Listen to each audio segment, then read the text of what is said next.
Hello नमस्कार मेरे प्यारे सभी साथियों, आप सभी का स्टार परिवार में स्वागत है। दोस्तों, आज के इस वीडियो में हम पीएम यशस्वी छात्रवृत्ति योजना की तैयारी करेंगे और आज के इस वीडियो में हम जीके को पढ़ने वाले हैं। इंपॉर्टेंट क्वेश्चन है, बिल्कुल आपको इन्हें रट ही लेना है। तो चलिए तो हम शुरू करते हैं। तो आप सभी लोग जुड़ जाइए, एक बार वीडियो को शेयर कर दीजिए, ठीक है। फिर हम जीके को शुरू करते हैं।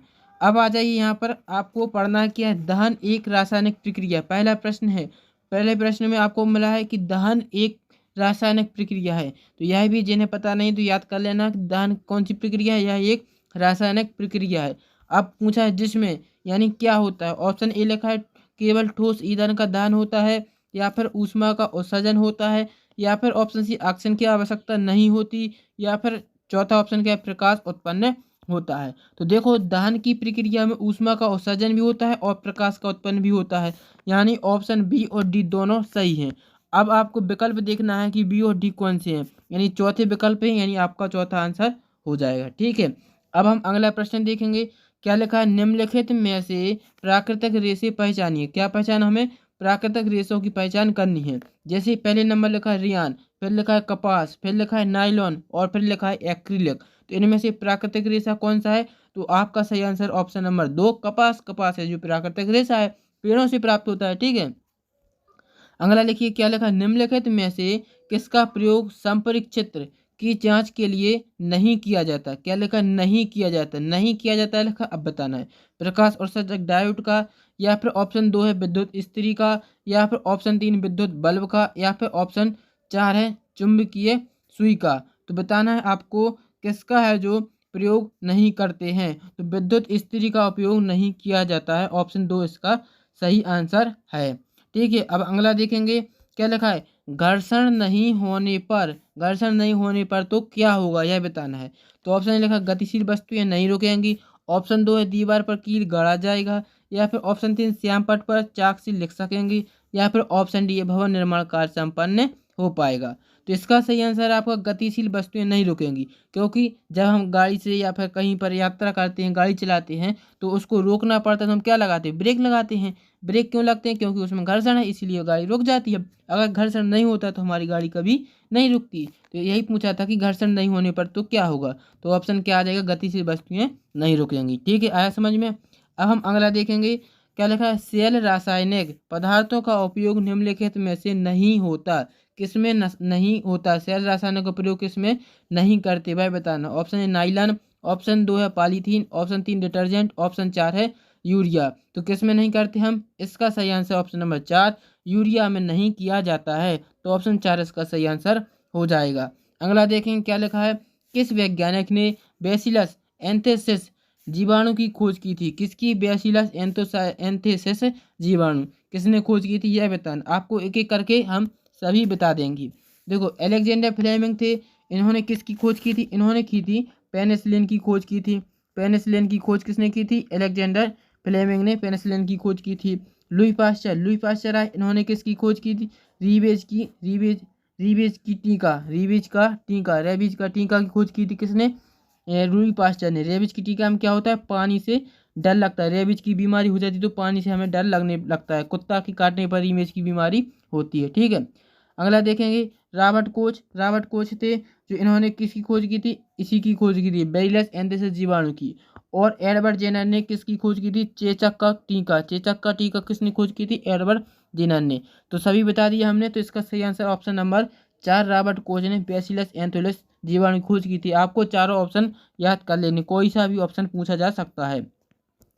अगला देखिए, निम्नलिखित में से कौन सी बात किसी चीज को संसाधन बनाती है, बताना है इसका। ऑप्शन एक लिखा है मात्रा, ऑप्शन दो है मूल्य, या फिर ऑप्शन डी क्या है, ऑप्शन डी है, ऑप्शन तीन है ब्रांड, ऑप्शन चार है कीमत। तो निम्नलिखित में से कौन सी बात किसी चीज को संसाधन बनाती है, तो इसका देखेंगे हम। तो कौन सी चीज संसाधन बनाती है, आपका आंसर हो जाएगा कीमत। कीमत है जो किसी चीज का संसाधन बनाती है, ऑप्शन चार इसका सही आंसर है, ठीक है।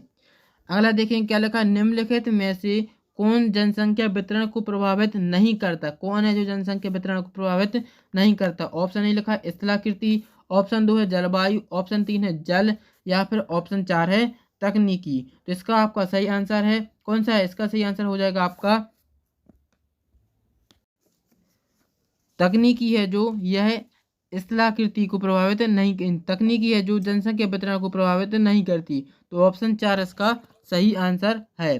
फिर अगला प्रश्न क्या लिखा? किस देश के मानव संसाधन की उत्पादकता कुछ प्रमुख कारकों पर निर्भर होती है जो नीचे दिए गए हैं? नीचे दिए गए विकल्पों में से एक गलत कारक को पहचानिए। किसको पहचानना? हमें गलत कारक को पहचानना है। तो ऑप्शन 1 लिखा है जनगणना, ऑप्शन 2 है स्वास्थ्य, ऑप्शन 3 साक्षरता, या फिर ऑप्शन 4 है तकनीकी ज्ञान। तो जनगणना है जो यह मानव संसाधन की उत्पादकता का प्रमुख कारक है। जो क्या लिखा है? गलत कारक पहचानना था, तो गलत कारक क्या है? जनगणना। इसका सही आंसर हो जाएगा। ठीक है, अगला देखेंगे। अगला प्रश्न क्या लिखा है? निम्नलिखित में से किसी एक मत संघ शासित क्षेत्र का अपना अलग उच्च न्यायालय है। यानी बताना किस संघ शासित क्षेत्र का अलग उच्च न्यायालय है। तो ऑप्शन लिखा Pondicherry, option 2 Chandigarh, option 3 Delhi, option 4 है दमन। तो आपका सही आंसर होना चाहिए ऑप्शन नंबर 3 दिल्ली है जो इसका अलग उच्च न्यायालय है। ऑप्शन 3 इसका सही आंसर है।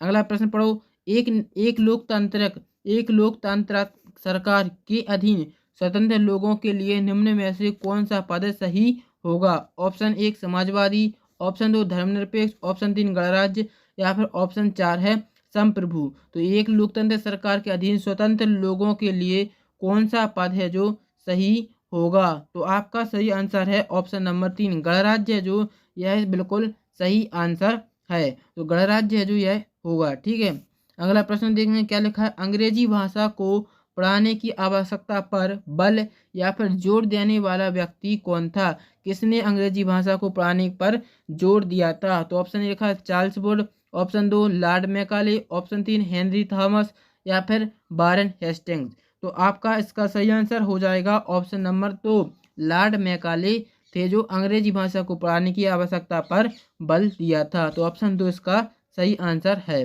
अगला प्रश्न देखो। ब्रिटिश राजा के द्वारा असाधारण व्यक्तिगत उपलब्धि या सामाजिक सेवाओं के लिए दिया जाने वाला सम्मान कौन सा था? तो ऑप्शन लिखा किंगहुड, ऑप्शन 2 पद्मश्री, ऑप्शन 3 अशोक चक्र, ऑप्शन 4 है नाइटहुड। तो आपका सही आंसर है ऑप्शन नंबर 4 नाइटहुड है जो यह ब्रिटिश राजा के द्वारा अपना असाधारण व्यक्तिगत उपलब्धि या सामाजिक सेवाओं के लिए दिया जाने वाला सम्मान था, नाइटहुड। ठीक है, याद रखना, आपको प्रश्न बन सकता है।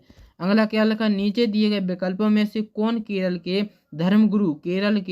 धर्मगुरु और समाज सुधारक थे? तो ऑप्शन लिखा राजा राम मोहन राय, ऑप्शन 2 है श्री नारायण गुरु, ऑप्शन 3 ज्योतिराव फुले, या फिर ऑप्शन 4 है सरदार पटेल। तो आपका सही answer option number 2 Shri Narayan गुरु थे जो केरल के धर्मगुरु और समाज सुधारक थे। ठीक है, अगला क्या लिखा है? छींट शब्द किस भाषा से लिया गया है? आपने सुना होगा यह वर्ड। छींट शब्द कहाँ से लिया गया बताना है। Option 1 English, option 2 French, option 3 अरबी, या फिर ऑप्शन 4 है हिंदी। तो किस भाषा से यह छींट शब्द लिया गया है? तो आपका सही आंसर है इंग्लिश से यह शब्द लिया गया है। ठीक है, 59 का आपका यह क्वेश्चन है जो आपका सही हो जाएगा। ठीक है, अगला प्रश्न क्या लिखा है? जिस प्रकार की खेती से कॉफी, गन्ना, तंबाकू, चाय और कपास का उत्पादन किया जाता है उसे क्या कहते हैं? तो ऑप्शन 1 है बहुफसल विधि, ऑप्शन 2 रोपण विधि, ऑप्शन 3 मिश्रित कृषि, या फिर समोच्च कृषि। तो जिस प्रकार की खेती से कॉफी या फिर गन्ना, तंबाकू, चाय और कपास का उत्पादन किया जाता है उस प्रकार की कृषि को हम क्या कहते हैं? रोपण विधि से हम इसका उपयोग करते हैं। आपने देखा होगा कॉफी है जो गन्ना है, तंबाकू, ये सब कैसी रोपण विधि से इनको किया जाता है। ठीक है, अगला देखेंगे। अगला प्रश्न क्या लिखा है?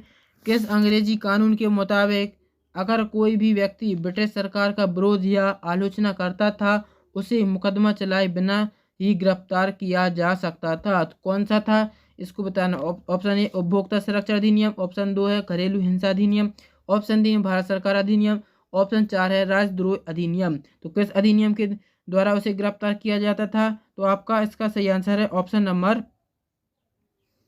नंबर आपका 4 सही आंसर हो जाएगा। राजद्रोह अधिनियम के द्वारा इसे गिरफ्तार किया जाता था। ऑप्शन 4 इसका सही आंसर हो जाएगा। फिर अगला प्रश्न क्या है? लास्ट क्वेश्चन है। दी गई घटनाओं को उनकी घटित होने वाले आरोही क्रम में लिखना है। क्या कौन से क्रम में? आरोही क्रम में लिखना है। तो यहाँ पर देख लेना है आपको। देखो कैसे देखेंगे, जैसे देखो चोरी चोरा कांड है जो यह कब हुआ था?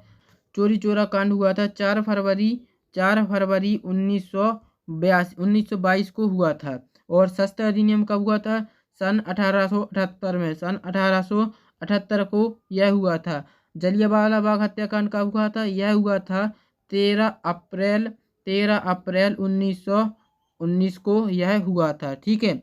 और बंगाल विभाजन कब हुआ था? यह हुआ था 1905 में, बंगाल विभाजन। रोलेट सत्याग्रह कब हुआ था? 6 अप्रैल और 1919, 6 अप्रैल 1919 को हुआ था। अब आपको इस क्रम में आपको बता देना है। तो आपका सही आंसर हो जाएगा, पहले आएगा यह रोलेट एक्ट। पहले कौन सा आ जाएगा? सबसे कम वाला यह बी आएगा, शस्त्र सन 1878। फिर आएगा आपका यह बंगाल विभाजन आ जाएगा। फिर आएगा आपका कौन सा आ जाएगा? फिर आएगा आपका ई नंबर का 1919, 6 अप्रैल। फिर आएगा आपका 13 अप्रैल यानी जलियांवाला बाग हत्याकांड। और लास्ट में आएगा आपका ऑप्शन नंबर ए। तो अब ऐसा किस ऑप्शन में है? तो आपका सही आंसर है ऑप्शन नंबर 3। ऑप्शन 3 इसका सही आंसर हो जाएगा। ठीक है, तीसरा प्रश्न का इसका सही आंसर हो जाएगा। तीसरा ऑप्शन इसका सही आंसर है। तो आज हमने जो जीके के कुछ इंपॉर्टेंट क्वेश्चन थे वो हमने आज देख लिए। यदि आपको यह वीडियो पसंद आया तो चैनल को लाइक और सब्सक्राइब जरूर कर लें।